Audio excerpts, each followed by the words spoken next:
الحمد لله نحمده ونستعينه ونستغفره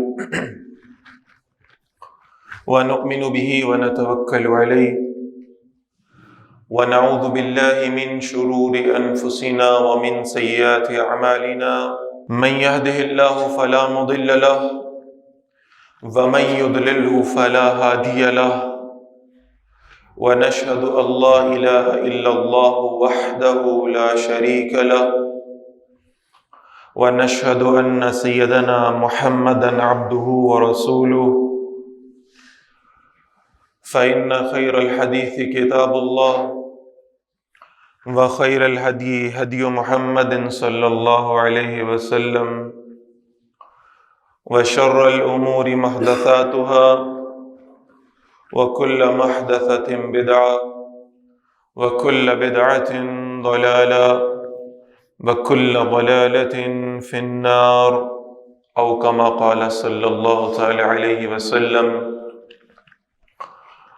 أما بعد فقد قال الله تبارك وتعالى كما ورد في سورة المؤمن: أعوذ بالله من الشيطان الرجيم بسم الله الرحمن الرحيم يعلم خائنة الأعين وما تخفي الصدور صدق الله العظيم.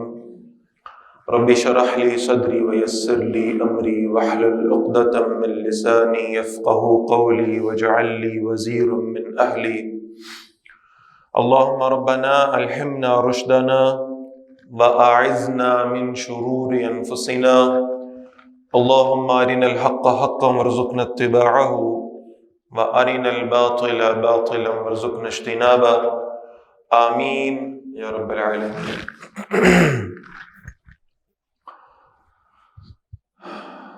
حضرات محترم، سورۃ المومن کی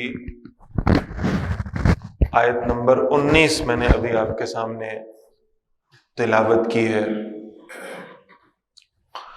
اللہ تبارک و تعالیٰ فرماتے ہیں: یعلم خائنۃ الاعین، تمہارا رب تمہاری نگاہوں کی خیانت کو بھی جانتا ہے. وما تخفی الصدور، اور جو تمہارے سینوں میں راز چھپے ہوئے ہیں اللہ تعالیٰ ان سے بھی واقف ہے. سورۃ المومن سورہ نمبر 40 اور آیت نمبر 19 ہے. مصنف ابن ابی شیبہ کی روایت ہے کہ حضرت عبداللہ بن عباس رضی اللہ تعالیٰ عنہ، جو صحابی رسول بھی ہیں، مفسر قرآن بھی ہیں، وہ اس آیت مبارکہ کی تفسیر کرتے ہوئے فرماتے ہیں کہ یہ جو نگاہوں کی خیانت ہے اللہ نے اس کا ذکر فرمایا ہے. وہ خیانت یوں ہے کہ اگر کوئی شخص اپنے کچھ ساتھیوں کے ساتھ، دوستوں کے ساتھ، اگر وہ کسی مجلس میں بیٹھا ہے اور قریب سے کوئی عورت گزرتی ہے تو وہ اپنے ساتھیوں کو تو یہ دکھائے کہ اس نے اس عورت کی طرف توجہ ہی نہیں کی، دیکھا ہی نہیں، اور خود آنکھ کے ایک کنارے کو اس کی طرف بڑھائے اور اس عورت کو دیکھ لے. تو سب دنیا تو یہ سمجھ رہی ہوگی کہ ایک پارسا آدمی ہے، ایک متقی آدمی ہے، ایک اپنی نگاہوں کی حفاظت کرنے والا آدمی ہے. لیکن اللہ تعالیٰ نے یہ واضح فرما دیا کہ اللہ اس کی آنکھوں کے اس کنارے کی اندر پیدا ہونے والی اس بے حیائی کو بھی جانتے ہیں. اور صرف یہاں تک نہیں، اگر دل میں یہ خیال پیدا ہو گیا، دل کے اندر کوئی برائی آ گئی، تو اللہ تعالیٰ اس برائی سے بھی واقف. ایک وسوسہ ہے جو شیطان کی جانب سے پیدا کیا جاتا ہے، وہ تو اگر خود بخود دل میں آ جائے تو فوراً اس پر اللہ سے معافی مانگنا اور استغفار کرنا اور تعوذ پڑھنا یہ لازمی ہے. اور ایک یہ کہ انسان اپنی فطرت اور مزاج کے مطابق وہ خود کو بے حیائی والے خیالات میں مبتلا کرے تو اس سے منع فرمایا گیا ہے۔ اس کے برعکس جو تعلیم ہے مسلمانوں کو وہ حیا کی تعلیم ہے۔ یہ حیا کیا شے ہے؟ اصحاب لغت نے اس کو مختلف انداز میں بیان فرمایا ہے۔ کسی نے لکھا ہے کہ حیا کا مطلب یہ ہے کہ اللہ کے خوف سے کسی کام کو کرنے سے رک جانا، یہ حیا ہے۔ کسی نے لکھا ہے کہ جھینپ جانا، چاہے وہ شرم کھا لینا، چاہے وہ انسانوں سے ہو یا اللہ تعالیٰ سے ہو، یہ شرم اور حیا کا مفہوم ہے۔ لیکن آج میں ایک حدیث آپ کے سامنے رکھنا چاہ رہا ہوں تاکہ ہمیں معلوم ہو کہ حیا کیا ہے۔ یہ حدیث جو ہے یہ ترمذی شریف کی روایت ہے، حدیث نمبر ہے 2458 2458، اور اس حدیث کے راوی حضرت عبداللہ بن مسعود ہیں رضی اللہ تعالی عنہ۔ فرماتے ہیں کہ اللہ کے رسول صلی اللہ علیہ وسلم نے فرمایا، استحیوا من اللہ حق الحیا، اللہ سے حیا کیا کرو جیسا کہ حیا کرنے کا حق ہے۔ اللہ سے حیا کیا کرو جیسا حیا کرنے کا حق ہے۔ اچھا، یہ اللہ کے حق کے بارے میں ایک بات سمجھ لیں کہ اللہ کا حق ادا کرنے کی صلاحیت تو انسانوں میں کسی کے اندر بھی نہیں پائی جاتی، اس لیے کہ وہ جو قرآن مجید میں الفاظ آئے ہیں نا کہ یا ایھا الذین آمنوا اتقوا اللہ حق تقاتہ، اے ایمان والو اللہ کا تقوی اختیار کرو جیسے کہ اللہ کا حق ہے۔ تو صحابہ پریشان ہوئے اور انہوں نے اللہ کے رسول صلی اللہ علیہ وسلم سے پوچھا، یا رسول اللہ صلی اللہ علیہ وسلم، ہم اللہ کا حق کیسے ادا کر سکتے ہیں؟ ہماری کیا مجال کہ ہم اللہ کا حق ادا کر سکیں؟ اللہ کی شان، اللہ کی عظمت، اللہ کی بڑائی کس درجے کی ہے؟ اللہ کا حق کون ادا کر سکتا؟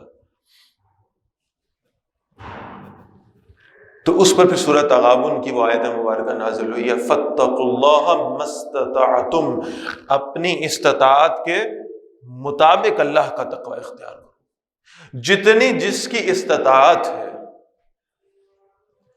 اتنا وہ اللہ کا تقوی اختیار کر لے۔ تو ہر شخص اپنا پورا زور لگائے، ہر شخص اپنی پوری قوت لگائے کہ وہ جس قدر آگے بڑھ سکتا ہو اس تقوی کے راستے میں آگے بڑھ جائے،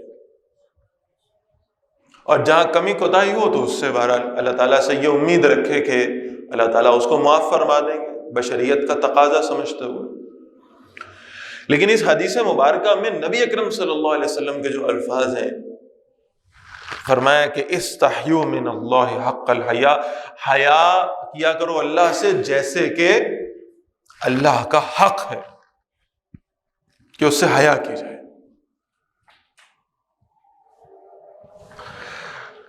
تو حضرت عبداللہ بن مسعود رضی اللہ تعالیٰ عنہ فرماتے ہیں، قال قلنا، کہتے ہیں ہم نے کہا یا رسول اللہ صلی اللہ علیہ وسلم، انا نستحیی والحمد للہ، اللہ کا شکر ہے ہم حیا کا اہتمام کرتے ہیں، ہم حیا کرتے ہیں اللہ سے۔ اور یہ کون کہہ رہا ہے؟ عبداللہ بن مسعود رضی اللہ تعالیٰ عنہ کہہ رہے ہیں، ہم حیا کا اہتمام کرتے ہیں۔ قال لیس ذاک، تو اللہ کے رسول صلی اللہ علیہ وسلم نے فرمایا یہ ایسے نہیں ہے، بلکہ ولکن الاستحیاء من اللہ حق الحیا، حیا اختیار کرنے میں اللہ کا حق ادا کرنے کا مطلب یہ ہے، فرمایا ان تحفظ الراس وما وعاہ، کہ تم اپنے سروں کی حفاظت کرو اور جو کچھ اس کے اندر ہے اس کی بھی حفاظت کرو۔ یعنی ایک آنکھوں کی حیا ہے کہ آنکھوں سے غیر محرم کو نہ دیکھا جائے، ایک کانوں کی حیا ہے، اور ان دونوں کا ذکر آپ کو قرآن مجید میں ملے گا۔ اللہ کے رسول صلی اللہ علیہ وسلم نے اس بات کی بڑی خوبصورت تشریح فرمائی جو قرآن مجید کی آیات میں آیا. اللہ فرماتے ہیں کہ پہلے ایمان والے مردوں کو حکم دیا گیا کہ اپنی نگاہوں کو نیچے کر لیں، اپنی نگاہوں کو جھکا لیں، اور پھر ایمان والی عورتوں کو حکم دیا گیا کہ اپنی نگاہوں کو جھکا لیں. تو یہ تو وہ معاملہ تھا جو نگاہوں کی حیا سے متعلق. پھر کانوں کی حیا ہے، زبان کی حیا ہے. اللہ فرماتے ہیں ایمان والی عورتوں سے کہ جب تم کسی غیر محرم سے گفتگو کرو تو اپنی آوازوں کو نرم نہ کر لیا کرو، بالکل ضرورت کے تحت بات ہو، اور اس بات میں بھی لہجے نرم نہیں ہونے چاہیے کہ کہیں کسی کو کوئی اور گمان پیدا نہ ہو جائے. تو یہ کانوں اور زبان کی حیا کا جو تعلق ہے وہ بھی قرآن مجید نے بتا دیا ہے. اللہ کے رسول صلی اللہ علیہ وسلم فرما رہے ہیں کہ جو سر کے اندر ہے نا اس میں بھی حیا کیا کرو. اس کا مطلب یہ ہے کہ ذہن میں پیدا ہونے والے خیالات بھی حیا والے ہونے چاہیے. حیا صرف ظاہر سے نہیں ہے، حیا کا تعلق باطن سے بھی ہے. بلکہ یوں سمجھیں کہ اگر حیا باطن کے اندر ہے تو ظاہر میں اس کے اثرات نظر آئیں گے. اور اس حیا کے باطن سے ہونے کا جو تعلق ہے وہ بھی اللہ کے رسول صلی اللہ علیہ وسلم نے خود بیان فرمایا ہے. فرمایا الحیاء شعبۃ من الایمان، حیا تو ایمان کا ایک شعبہ ہے، ایمان کا ایک حصہ ہے. اب ایمان کا تعلق باطن سے ہے، ایمان کا تعلق قلب سے ہے. تو اگر ایمان دل میں ہے تو حیا بھی دل میں ہے، اور پھر وہ دل کی حیا باہر انسان کے اعمال میں، اس کے ظاہر میں، اس کے افعال میں آتی ہے. یہ کہنا کہ بھئی صرف دل میں حیا ہونی چاہیے تو باہر کوئی اس کی ضرورت نہیں ہے، تو یہ معاملہ بھی غلط ہے. انسان کے دل کے اندر وہ کیفیت ایمانی پیدا ہوتی ہے اور پھر وہ ظاہر ہوتی ہے اس کے اعمال میں، اس کے ظاہری افعال میں. تو فرمایا کہ اللہ کا حق ادا کرنا چاہو حیا کے حوالے سے تو وہ حق یہ ہے کہ تم اپنے جو ذہن میں پیدا ہونے والے خیالات ہیں ان کو بھی پاکیزہ کر لو، ان کو بھی پاکیزہ کر لو. پھر فرمایا والبطن وما حوا، اور جو تمہارا بطن ہے، جو تمہارا دل ہے، اس کے اندر بھی حیا پیدا ہو جائے، یعنی دل میں اٹھنے والے جذبات اور خیالات بھی حیا والے ہوں. بھئی یہ کیسے ممکن ہوگا؟ اللہ نے اس کے لیے جائز رشتوں کی تلقین کی ہے، ناجائز رشتوں کو روکا ہے. ایک فطرتی کیفیت ہے جو انسان کے دل میں پیدا ہوتی ہے، ایک اپوزٹ جینڈر کی، ایک جنس مخالف کی کشش ہے جو اللہ نے رکھی ہے. کوئی اس کا انکار نہیں کر سکتا. عیسائیت کے اندر انکار ہوا ہے، اس کے جو نتائج برآمد ہوئے ہیں وہ آپ سب کے سامنے.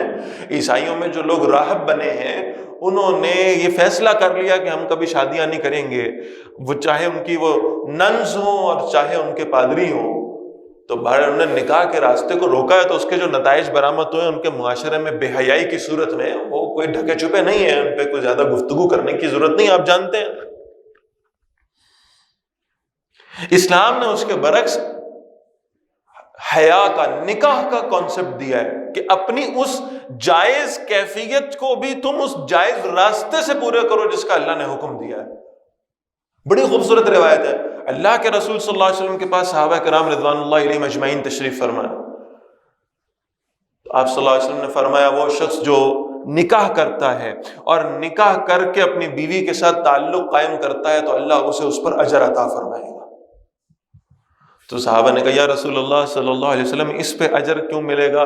یہ تو اس کی ایک فطری خواہش ہے جس کو وہ پورا کرے گا، یہ تو اس کی شہوت نہیں، اس پہ کاہے کا اجر؟ تو اللہ کے رسول صلی اللہ علیہ وسلم نے فرمایا اگر وہ اسی خواہش کو کسی ناجائز راستے سے پورا کرتا تو کیا اسے اس پر گناہ نہ ہوتا؟ صحابہ نے کہا یا رسول اللہ صلی اللہ علیہ وسلم بالکل اسے اس پر گناہ ہوتا. تو آپ صلی اللہ علیہ وسلم نے فرمایا جب اللہ کے بتائے ہوئے راستے سے اس خواہش کو پورا کرے گا تو اللہ اس پر اس کو اجر عطا فرما دے گا. یہ ہے حیا کی کیفیت جو اسلام چاہتا ہے کہ ایک مومن کے اندر ہو۔ جائز رشتوں کے ساتھ وہ جذبات ملحق ہو جائیں۔ تو اللہ کے رسول صلی اللہ علیہ وسلم نے فرمایا مَا تَتَذَكَّرَ الْمَوْتَ وَالْبِلَا، اور حیا کا حق یہ ہے کہ تم موت کا اور آزمائشوں کا ذکر کرتے رہا کرو۔ کیسے آئے گی بھئی یہ حیا دل میں؟ اس کا کوئی فارمولہ ہے؟ اس کے لیے کوئی دوا پینا پڑے گی کہ دل میں حیا آ جائے؟ کیا کرنا پڑے گا؟ تو اللہ کے رسول صلی اللہ علیہ وسلم فرما رہے ہیں کہ تم چاہتے ہو حیا تمہارے دل میں آ جائے تو تم اس کے لیے بار بار موت کا ذکر کیا کرو، بار بار آزمائشوں کا، اور سب سے بڑی آزمائش کیا ہے؟ اللہ کے سامنے حاضر ہونا، اس کا ذکر کیا کرو۔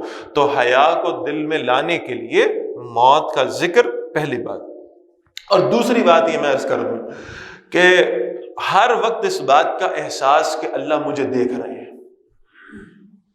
اس سے انسان کے دل میں گناہوں سے حیا آتی ہے۔ کبھی آپ اس کا تصور کریں، ایک نوجوان ہے، گھر میں کوئی رشتہ دار آئے ہوئے ہیں یا گھر والے خود موجود ہیں، اب اس کا دل کر رہا ہے کہ میں سگریٹ پیوں، تو یہ کیا کرے گا؟ سب کے سامنے ڈرائنگ روم میں بیٹھ کے سگریٹ سلگا لے گا؟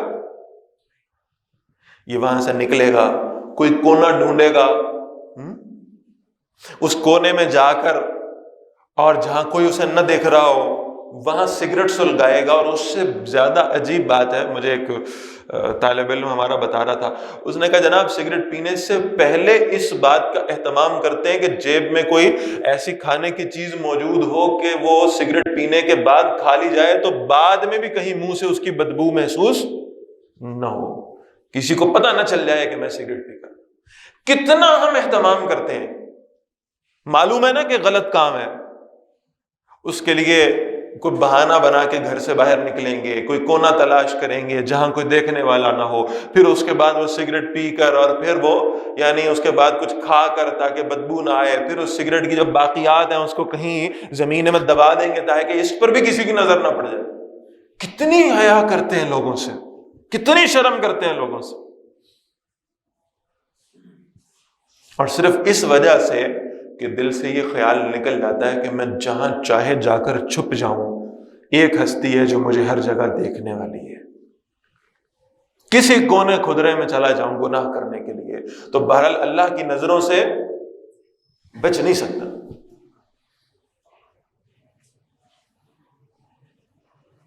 اور میں بارہا یہ بات عرض کرتا ہوں کہ اللہ نے تو آپ کو اوپن دیا ہے معاملہ، جائیں جا کر گناہ کرنا چاہتے ہیں کر لیں، لیکن ایک شرط کے ساتھ، اور وہ شرط کیا ہے؟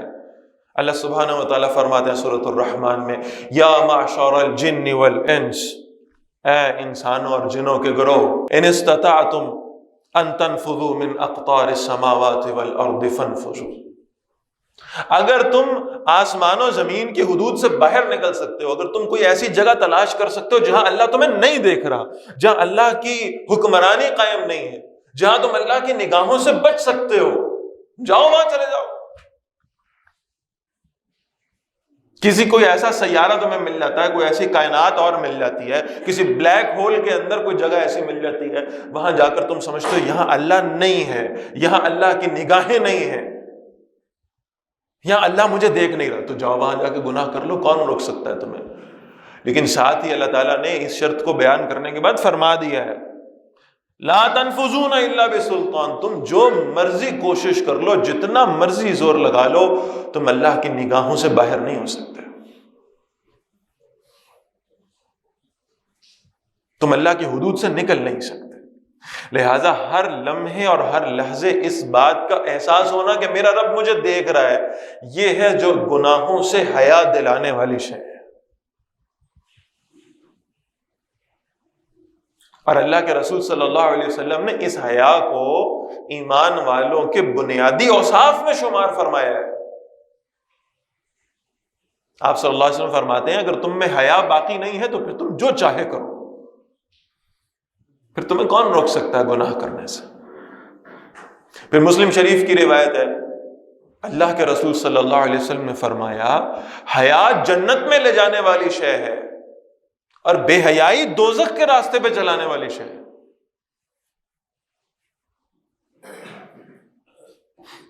اور پھر ابی داؤد کی حدیث میں اللہ کے رسول فرماتے ہیں صلی اللہ علیہ وسلم، حیا تو ایمان کے شعبوں میں سے ایک شعبہ ہے، ایمان کے حصوں میں سے ایک حصہ ہے۔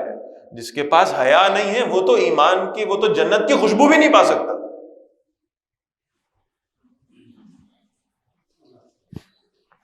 تو اللہ کے رسول فرما رہے ہیں صلی اللہ علیہ وسلم، اس حیا کو دل میں پیدا کرنے کا طریقہ کیا ہے؟ موت کا کثرت سے ذکر کرتے رہنا، اور پھر قیامت میں اللہ کی حاضری کو یاد کرنا۔ یہ ذہن میں رکھنا کہ اللہ تعالیٰ ہر وقت مجھے دیکھ رہے ہیں، تو گناہوں سے شرم انسان کے اندر بہرحال پیدا ہوگی۔ اور پھر اللہ کے رسول فرما رہے ہیں صلی اللہ علیہ وسلم، وَمَنْ أَرَادَ الْآخِرَةَ تَرَكَ زِينَةَ الدُّنْيَا، جس نے آخرت کا ارادہ کر لیا اور دنیا کی اس زینت کو ترک کر دیا، وہ خوبصورتی دنیا کی، اور خاص طور پر جو میں نے عرض کیا ہے نا کہ وہ جو اپوزٹ جینڈر ہے، وہ جو جن سے مخالف ہے، اس کی کشش جو دل کے اندر پائی جاتی ہے، اس کو دل سے نکال دیا۔ فَمَنْ فَعَلَ ذَلِكَ فَقَدِ اسْتَحْيَا مِنَ اللَّهِ حَقَّ الْحَيَاءِ، تو جس نے یہ کام کر لیا اس نے اللہ کی حیا کا حق ادا کر دیا، اس نے اس حیا کا حق ادا کر دیا جس نے یہ سب کام کر لیا۔ اللہ ہمیں ایسے لوگوں میں شامل فرمائے۔ اور جب ہم حیا کا لفظ استعمال کرتے ہیں تو یاد رکھیے گا ایک آدمی کا نام بہرحال ہمیں فوراً پردہ ذہن کے اوپر جاننا وہ چمکتا ہوا نظر آتا ہے۔ یوں تو حیا کا سب سے بڑا جو مجسمہ ہے، حیا کی سب سے بڑی جو مثال ہے، وہ تو خود اللہ کے رسول ہیں صلی اللہ علیہ وسلم۔ صحابہ روایت کرتے ہیں رضی اللہ تعالی عنہم اجمعین کہ اللہ کے رسول صلی اللہ علیہ وسلم کی حیا ایسی تھی کہ عرب کے شریف خاندانوں کے اندر پائی جانے والی کوئی کنواری شرمیلی لڑکی بھی اس قدر حیا نہیں رکھتی ہوگی جیسی حیا اللہ کے رسول صلی اللہ علیہ وسلم کی۔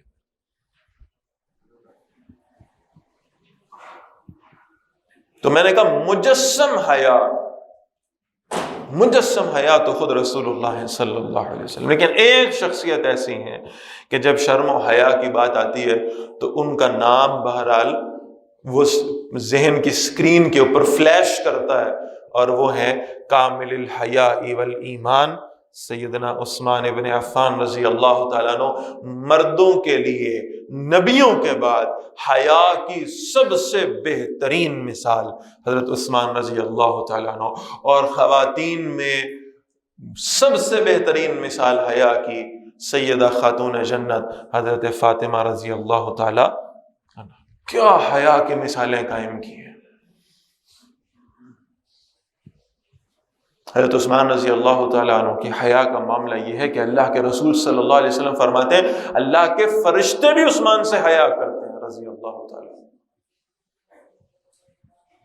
اور خود حضرت عثمان غنی رضی اللہ تعالیٰ عنہ فرماتے ہیں میں کبھی اپنے غسل خانے میں، کبھی اپنے اس چار دیواری کے اندر بھی میں نے کبھی برہنہ ہو کے غسل نہیں کیا، کیونکہ مجھے اللہ سے حیا آتی ہے کہ اللہ کی نگاہیں تو یہاں بھی موجود ہیں۔ اور رہا سیدہ فاطمہ رضی اللہ تعالی عنہا کا معاملہ، تو کبھی آپ اس روایت کی انٹینسٹی کو نوٹ کریں، اس کی کیفیت کو جانیں۔ انسان جب مرض الموت میں مبتلا ہوتا ہے تو کیا خیال ہوتا ہے اپنے بچوں کا؟ میرے بعد کیا معاملات چلیں گے، میرے بعد کیسے بچے، کیا کون دیکھے گا، کون سنبھالے گا، کیا کرے گا، یہ خیالات ہوتے ہیں۔ سیدہ فاطمہ رضی اللہ تعالی عنہا کی مرض الموت میں خدمت پر مامور ہیں حضرت اسماء رضی اللہ تعالی عنہ۔ وہ قریب بیٹھی وہ روایت کر رہی ہیں کہ حضرت فاطمہ رضی اللہ تعالی عنہا نے وہ پریشانی کی حالت میں نے ان کو پایا، تو میں نے ان سے پوچھا کہ سیدہ آپ کیوں پریشان؟ ذہن میں آیا ہوگا شاید حسن کے لیے پریشان ہوں گی، شاید حسین کے لیے پریشان ہوں گی رضی اللہ تعالی عنہما، شاید اس پہ پریشان ہوں، شاید اس پہ پریشان ہو کہ گھر کیسے چلے گا، شاید سیدنا علی رضی اللہ تعالیٰ عنہ کے لیے پریشان ہوگی، کیا پریشانی ہے؟ کا پریشانی یہ ہے کہ میرے دل میں خیال آ رہا ہے کہ جب میں دنیا سے رخصت ہو جاؤں گی اور مجھے ایک چارپائی میں لٹا کر مجھے میرا جنازہ لے جایا جا رہا ہوگا تو کہیں ایسا نہ ہو کہ میری کفن پر لپٹی ہوئی میت پر بھی کسی غیر محرم کی نظر پڑ جائے. مجھے اس کی پریشانی ہے. اور یہ ذہن میں رکھیں کہ انسان اپنے دنیا سے جانے کے بعد، فوت ہونے کے بعد کے معاملات کا مکلف نہیں ہے. اس کے باوجود انہیں خیال ہے کہ میرے دنیا سے جانے کے بعد بھی کسی غیر محرم کی نظر کفن میں لپٹی ہوئی میت پر بھی نہ پڑے. اللہ اکبر. یہ جاننے سمجھنے کے باوجود کہ اللہ نے اس عورت کی حیا کا یہ خیال کیا ہے کہ مرد کو اگر 3 کپڑوں میں جو ہے نا وہ کفن دیا جاتا ہے تو عورت کے لیے کفن 5 کپڑوں کا ہے. وہ عورت جو آج جلوس نکالتی ہے اور کہتی ہے کہ جناب ہمیں تو جو ہے نا اپنی مرضی کے کپڑے پہننے کی اجازت دی جائے، اسے کہا کریں گے جب مرو تو پھر بھی 5 کپڑے پہننے کی بجائے جس طرح کا لباس تم نے دنیا میں پسند فرمایا ہے اسی میں ذرا دفن بھی ہو کے دکھا دو، وصیت کرو ذرا. اسی طرح کے آدھے لباس میں تمہیں دفن بھی کیا جائے. تو سیدہ فاطمہ رضی اللہ تعالیٰ عنہ فرماتی مجھے خیال آتا ہے کہ میرے دنیا سے چلے جانے کے بعد کسی غیر محرم کی نظر مجھ پر نہ پڑے. تو حضرت اسماء رضی اللہ تعالیٰ عنہ کہتی میں نے حبشہ میں دیکھا کہ لوگ جو ہے نا وہ خواتین کو اس طرح دفن کرتے تھے کہ چارپائی کے اوپر اس کو بالکل کور کر دیتے تھے کہ اس سے نظر بھی نہیں پڑتی تھی. حضرت فاطمہ رضی اللہ تعالیٰ عنہ نے فرمایا یہ بہت اچھا طریقہ ہے، یہ وصیت ہے میری کہ مجھے بھی اسی طریقے سے لے جایا جائے جنازے کے لیے. اور پھر بھی تسلی نہیں ہوئی تو کہا اچھا علی آئیں اور میں دنیا سے رخصت ہو چکی ہوں تو انہیں میری طرف سے کہہ دینا میرا جنازہ رات کے اندھیرے میں اٹھایا جائے، دن کی روشنی میں نہ اٹھائے. یہ تھی صحابہ اور اہل بیت کے اندر جو حیا کی کیفیت تھی. اور آج انہی کے روحانی وارث اپنی حیا کو تار تار کرتے ہوئے بازاروں میں پھر رہے ہیں. آج کبھی حقوق نسواں کی آوازیں اٹھتی ہیں، کبھی آزادی اور فریڈم کی آواز اٹھتی ہے، کبھی مذہب بیزاری کی آوازیں لگتی ہیں. یہ اللہ کے رسول صلی اللہ علیہ وسلم کی امتی ہیں. اللہ ہمیں وہ حیا کی کیفیت اپنے اندر پیدا کرنے کی توفیق نصیب فرمائے. اللہ ہمیں ہر وقت اس بات کا احساس نصیب فرمائے کہ اللہ تعالیٰ کی نظریں ہم پر ہیں، اللہ ہمیں دیکھ رہے ہیں، اور اللہ ہمیں نگاہوں کی، کانوں کی، زبان کی، ہاتھوں پیروں کی جو خیانت ہے اللہ اس سے ہمیں محفوظ فرما دے، اور ہمارے دلوں کے خیالات کو بھی اللہ حیا والی پاکیزگی عطا فرما دے. اقول قولی ھذا واستغفر اللہ لی ولکم ولسائر المسلمین والمسلمات.